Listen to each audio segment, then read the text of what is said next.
Hi class, we are into chapter 7 and this is all about personality, lifestyle, and values. There's a lot that goes into this particular chapter and this will be the last chapter for quiz number 1. So chapters 1 through 7, open book, open notes, open PowerPoint, whatever, will be used for your quiz number 1, chapters 1 through 7. So first we start out with personality. So a person's unique psychological makeup and how it consistently influences the way a person responds to his or her environment. So we are doing a little bit of analyzing here. I always call this class is like going to therapy. So let's talk a little bit about Freud. He is a famous psychologist. You may have studied him in some of your classes. He proposes that our adult personality stems from fundamental conflict between a person's desire to gratify his or her physical needs and the necessity to function responsibly in society. And so he feels like there was these three struggles that play out, these three principles. The first one is called id, and it operates on the pleasure principle. Maximize your pleasure. It's selfish, it's illogical, and it's the party animal of the mind. Then we have, I'm going to jump down to the superego. It's the counter to the id. It internalizes society's rules, essentially, your conscience, and tries to prevent the id from self-gratification. But the ego is what we call the referee between the id and the superego, tries to balance these opposing forces.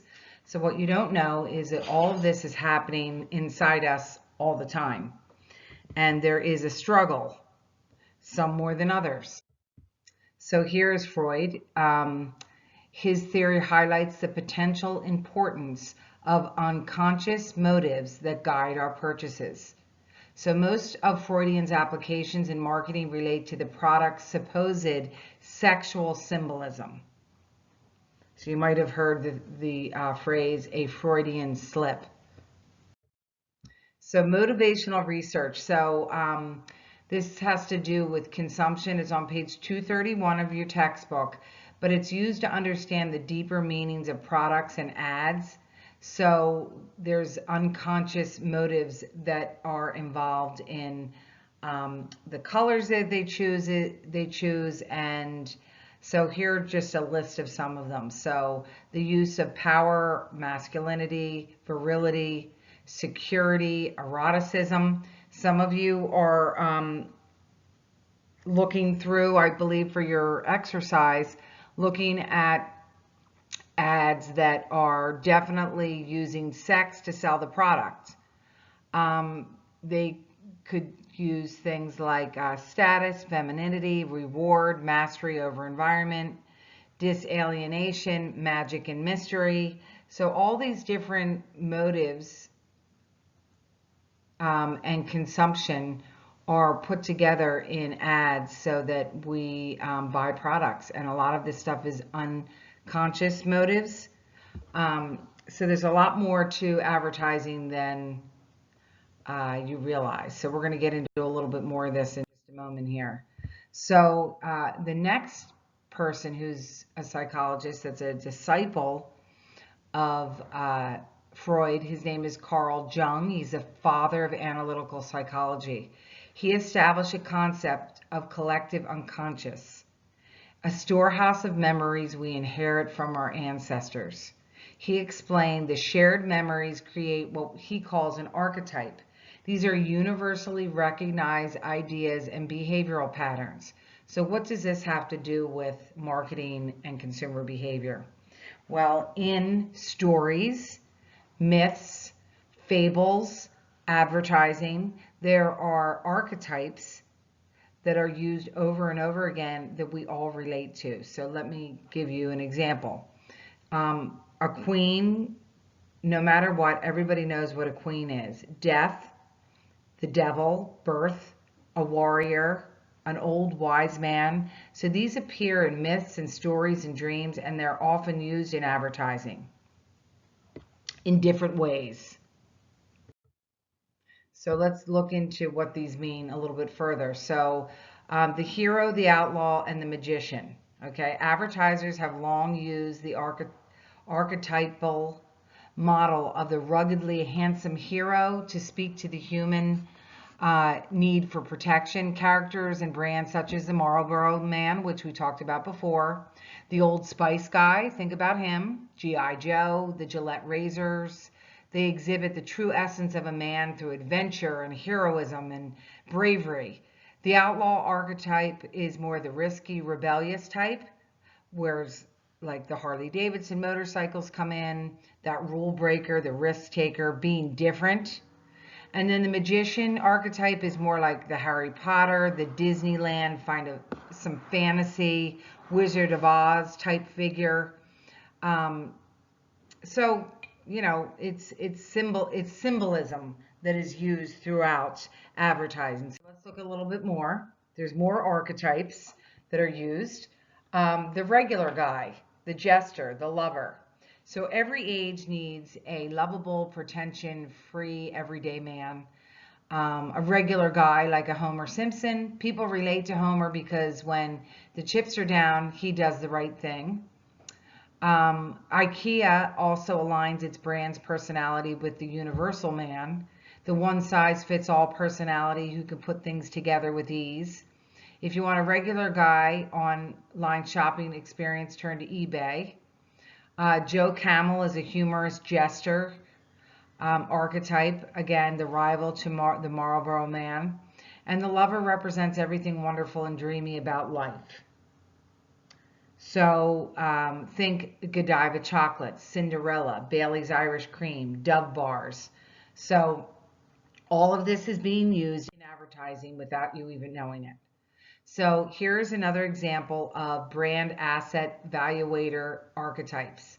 Again, this is all in the textbook, but it basically means that there's these universal symbols that if they're used, it's kind of like a shortcut for us. We immediately know that, you know, a queen, what a queen stands for, or what an angel stands for, or what a warrior stands for.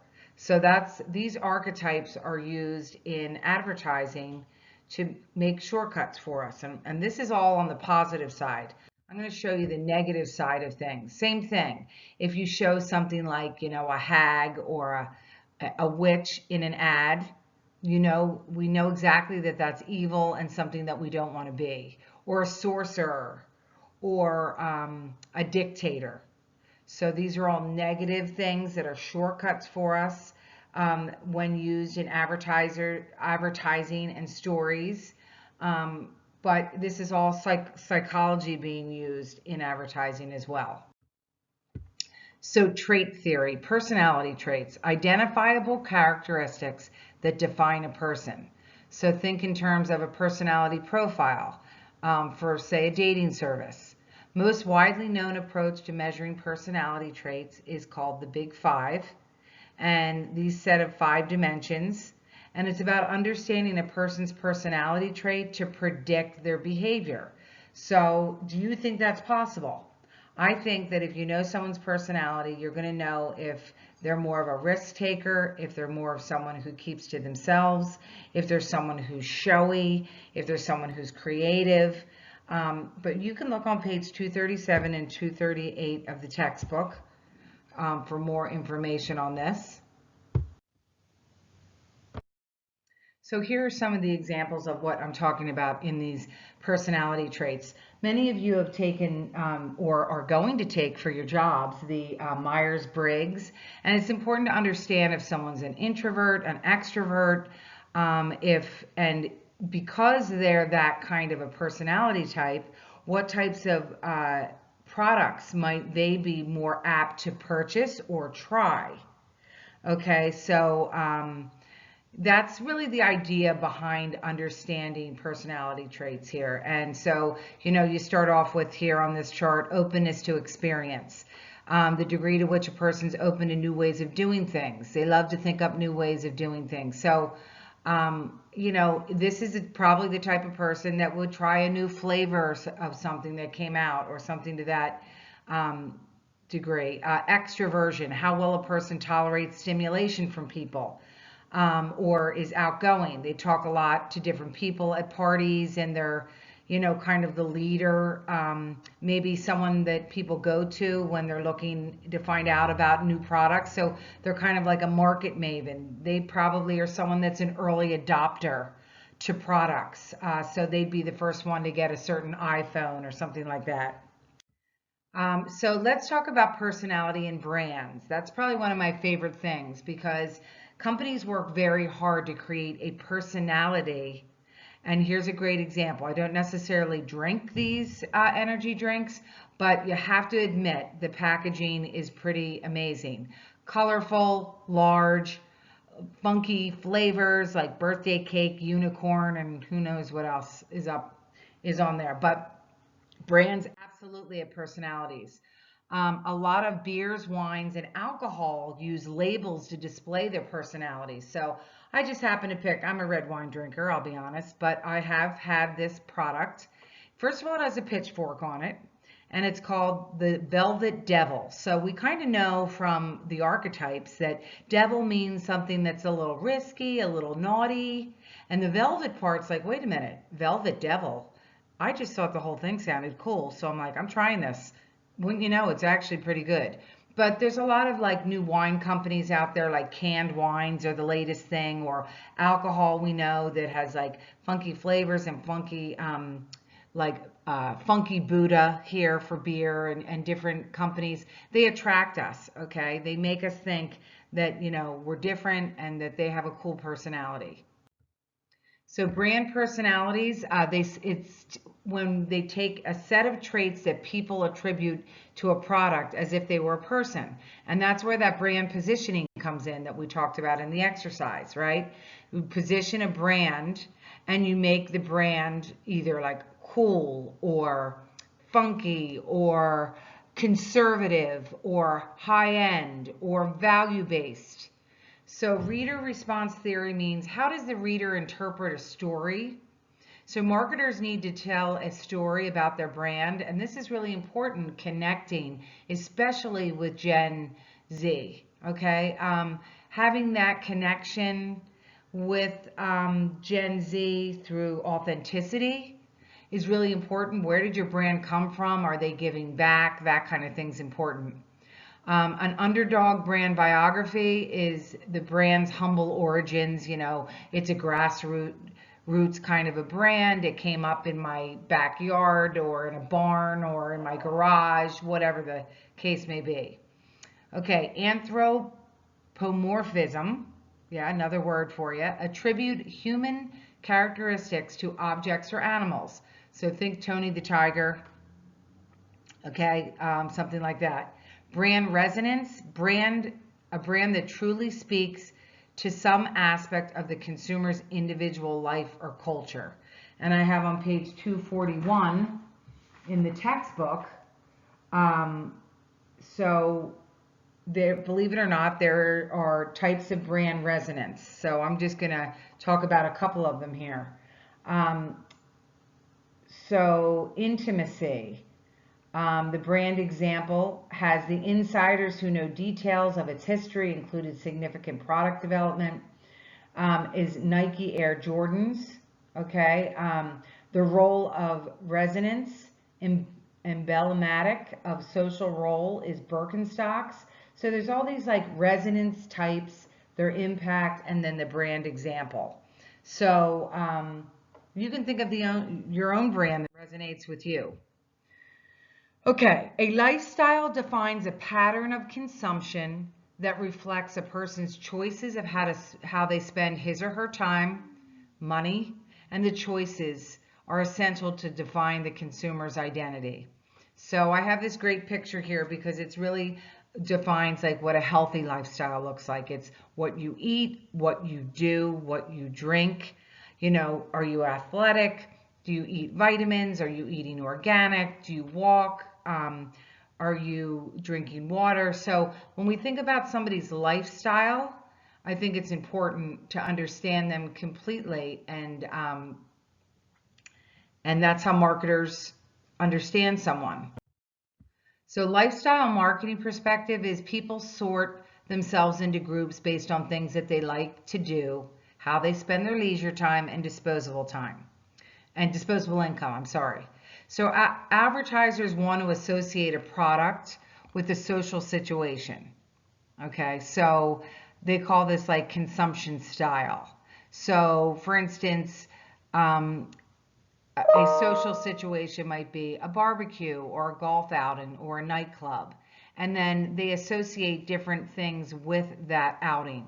Okay, so when we think of a barbecue, we're thinking of things like your backyard, friends, beer. It could be barbecue sauce, the actual protein, party goods, Reynolds wrap. I mean, this is how advertisers associate products with the social situation, okay? If it's a nightclub, it might be relating to, a specific liquor or a particular brand of jewelry or clothing, okay? Perfume, something like that. So people, products, and settings combine to express what's called a consumption style, okay?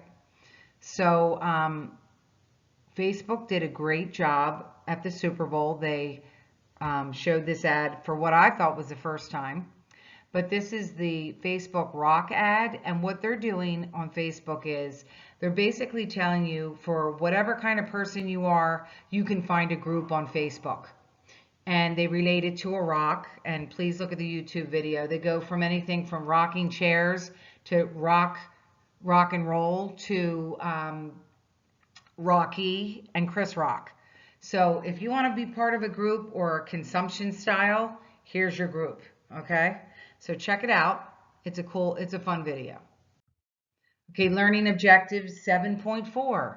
Identifying patterns of consumption can be more useful than knowing about the individual purchases when organizations craft what they call a lifestyle marketing strategy. They identify a set of products and services that consumers associate with a specific lifestyle. So we can honestly say that you could probably see someone that plays golf, okay? And you can pretty much figure out maybe the kind of car they drive, where they live, what kind of clothes they wear, maybe the type of food they prefer, a particular beverage. So they're taking your whole lifestyle and they're advertising towards that and marketing towards that and connecting with the customer, more a lifestyle versus individual things that you're purchasing. Okay, so product complementarity and co-branding strategies. So that's where all of this, that complementarity and co-branding comes in handy for advertisers, because if you like this, you'll probably like this. If you play tennis, you probably also drive this kind of car, live in this neighborhood, like this kind of Tito's vodka or whatever. So co-branding is companies team up to promote two or more products. So for instance, Geico uses a gecko in a jewelry commercial because they know that you need to insure your jewelry. So why not co-brand it and put it together? A lot of companies do this. Product complementarity occurs when a symbolic meaning of different products relate to one another. So game consoles and games, movies and popcorn. And for me, add Raisinets onto that. Consumption constellation means that brands we define communicate and perform social roles. So the example in the book is, so yuppies in the 80s drove BMWs. They also wore Rolex watches. So it's kind of like we kind of put people in categories and understand their persona so that we know how to market to them in a certain way. It's not foolproof by any means, but it's a way of connecting the dots a little bit. Knowing preferences can lead to predictions of other product categories, such as music. So if I know that I have a preference for some things, a company can recommend that it might lead to other things, like other products that I might like. Amazon does that all the time. Okay, psychographics. They go beyond simple demographics, which we know here on the left: age, gender, profession, location, marital status, income, things like that. And they combine it with psychographics, okay? Uh, it's more like lifestyle, personality, values, activities, interests, and opinions. So that's what psychographics, it's almost like demographics meets psychology. So a buyer persona is is a marketer's way to develop a particular core customer. And they find it useful to develop products that appeal to different lifestyle subcultures. So by creating a core customer who inspires the product design and the communication decisions. So down here, for instance, we have Tamara Cavendish, and we're going to find out things about her personality and what her goals are, and what, where she lives and what she does for a living, and maybe her political party, and et cetera, et cetera. And if we know certain things about her, we can make predictions as marketers. And this buyer persona is a story about the ideal customer and gives a marketer a more concrete way to think about the customer. Psychographic analysis. So psychographics using psychology, sociology, and anthropological factors to segment a consumer. Segmentation is really important because advertising and marketing is so expensive. You want to make sure you're hitting your target audience. So demographics say who will buy, and psychographics say why they buy. So it's the why behind the buy. So how to perform these analysis? You have to look at a lifestyle profile, meaning looks for items that differentiate between users and non-users of products. Product-specific profile identifies a target group and then profiles them on product's relevant dimensions. General lifestyle is generalizing a group with similar characteristics, like maybe, you are of a certain age group, like a Gen Xer that lives in the suburbs, that makes this particular income and maybe is affiliated with this type of group. Product-specific studies tailor questions to a product category. So it's important to understand these psychographics so that you can reach your target audience and profile them is what you're doing. So here's a dimension, another way to slice and dice us through our attitudes, interests, and opinions. So these are the different dimensions that called AIO dimensions. And it puts us under different activities, interests that we have, opinions, and our demographics. And so we kind of blend all these together and can figure out what types of products we would be interested in or services. Uses of psychographic studies help marketers define their heavy users. Heavy users, and we started about that 80-20 rule in the beginning of the semester. Heavy users are the best users because they're the ones that are loyal. They keep coming back. They're your brand ambassadors. They're going to tell people about your brand. Okay, so you have to define your target market, create a new view of the market, not stereotyping, position the product, better communicate the product attributes that fit into the consumer's lifestyle,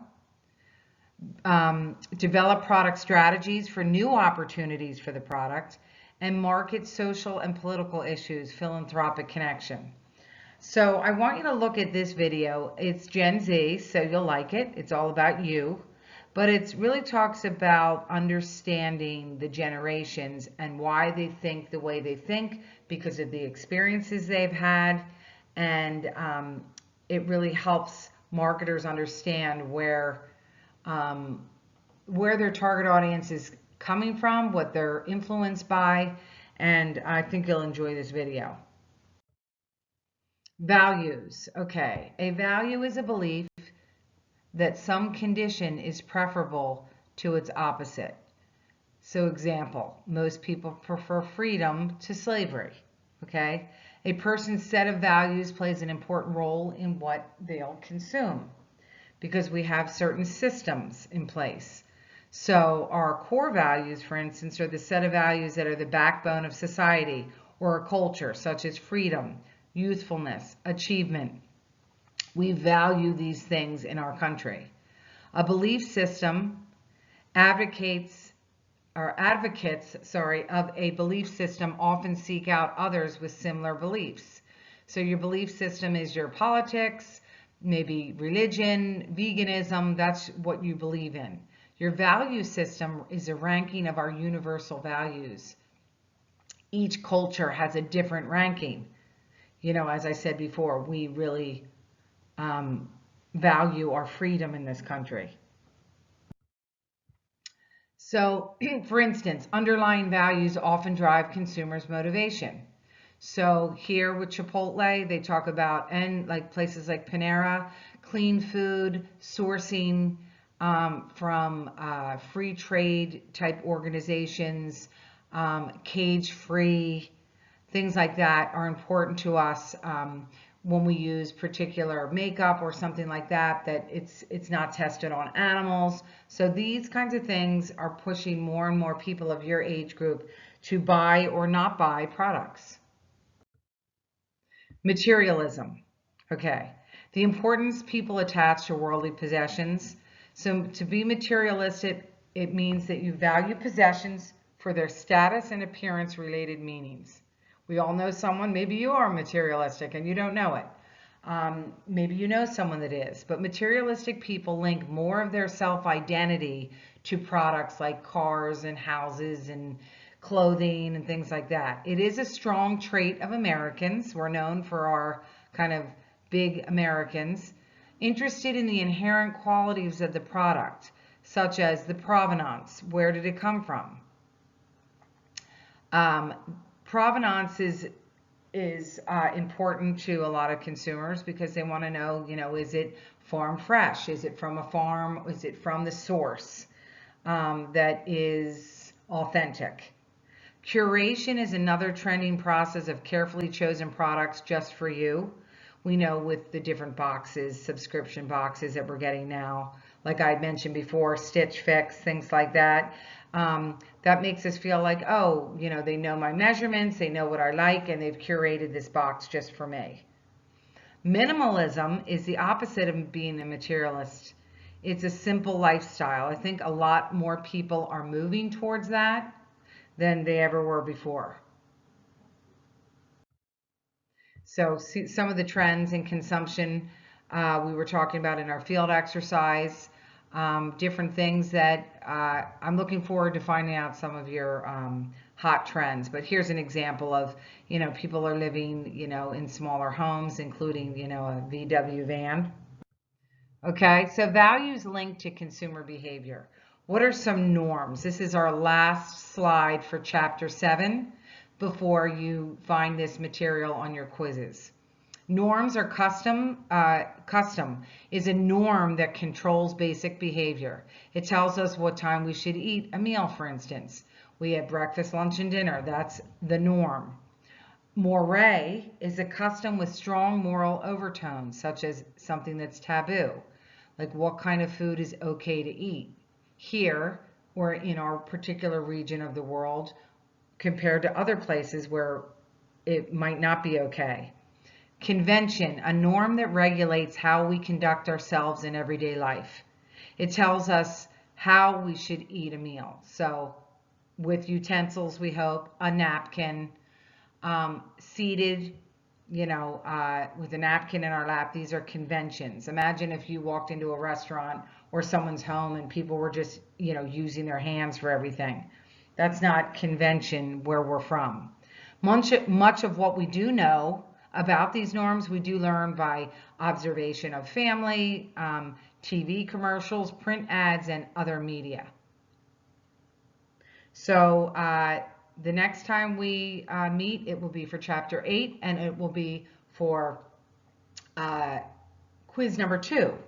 So in the meantime, get your field exercises completed and email me if you have any questions.